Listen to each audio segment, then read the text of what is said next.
આકાશમાં હજારો ફૂટની ઊંચાઈ ઉડતી ફ્લાઇટ અને અંદર 100 થી વધુ મુસાફરો અને અચાનક વિમાન લગભગ 300 ફૂટ નીચે આવે છે પણ એર ઇન્ડિયાની ફુકેતથી દિલ્હી આવતી ફ્લાઇટ AI2379 ની કહાની અહીં પૂરી નથી થતી।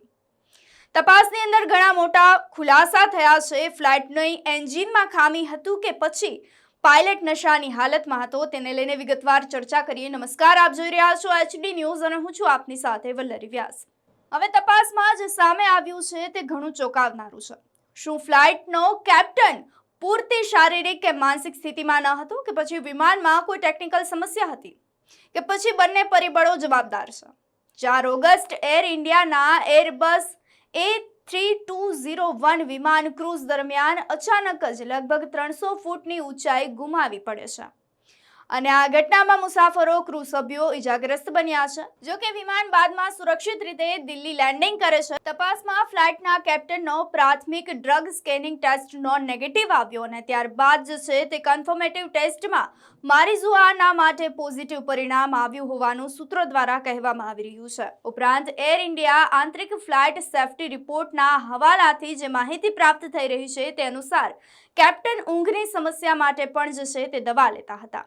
પાયલટે ઊંઘ સંબંધિત મુશ્કેલી હોવાની માહિતી આપી હોવાનું સામે આવ્યું છે। કેટલાક મીડિયાના અહેવાલો તેમ પણ કહી રહ્યા છે કે ફ્લાઇટ દરમિયાન લગભગ 30 થી 35 મિનિટ ઊંઘ લેવા માટે ક્રૂ પાસેથી લાઇટર માંગવામાં આવ્યું હોવાનો પણ દાવો કરવામાં આવ્યો છે।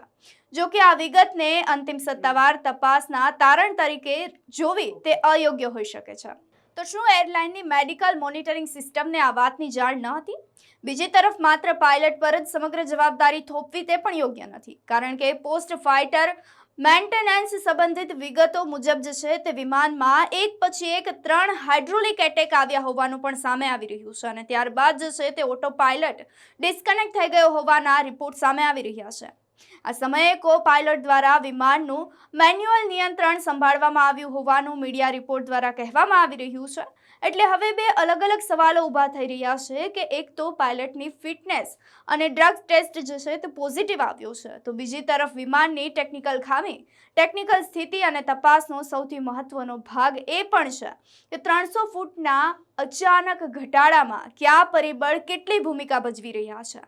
ઘટના પછી શરૂઆતમાં જે ટર્બ્યુલન્સની વાત સામે આવી હતી અને ત્યારબાદ જે છે તે હાઇડ્રોલિક સિસ્ટમ અને ઓટો પાયલટ અને અન્ય ફ્લાઇટના કંટ્રોલ એલર્ટની પણ વિગતો સામે આવી છે। આ સમગ્ર મામલો જે છે તે વધુ જટિલ બનતો જઈ રહ્યો છે, કારણ કે અહીં મુસાફરોના દૃષ્ટિકોણથી મોટો સવાલ એ છે કે જો વિમાનમાં ટેકનિકલ સમસ્યા હતી તો શું તે અગાઉથી ઓળખી શકાય તેવી ના હતી? જો પાયલટ કોઈ દવા લેતો હતો તો તેની ફિટનેસ ચેક કરવામાં આવી ના હતી? જો ડ્રગ રિપોર્ટ પોઝિટિવ આવ્યો છે તો ફ્લાઇટ પહેલાની સુરક્ષા વ્યવસ્થામાં ક્યાં ખામી રહી ગઈ? આ એક પાયલટ કે પછી એક ફ્લાઇટનો જ મુદ્દો નથી। એવિએશનમાં પાયલટની ફિટનેસ, આ સાથે જ એરક્રાફ્ટ અને મેન્ટેનન્સ તેમજ એરલાઇન્સની સેફ્ટી સિસ્ટમ, આ ત્રણેય એક સાથે જોડાયેલા છે।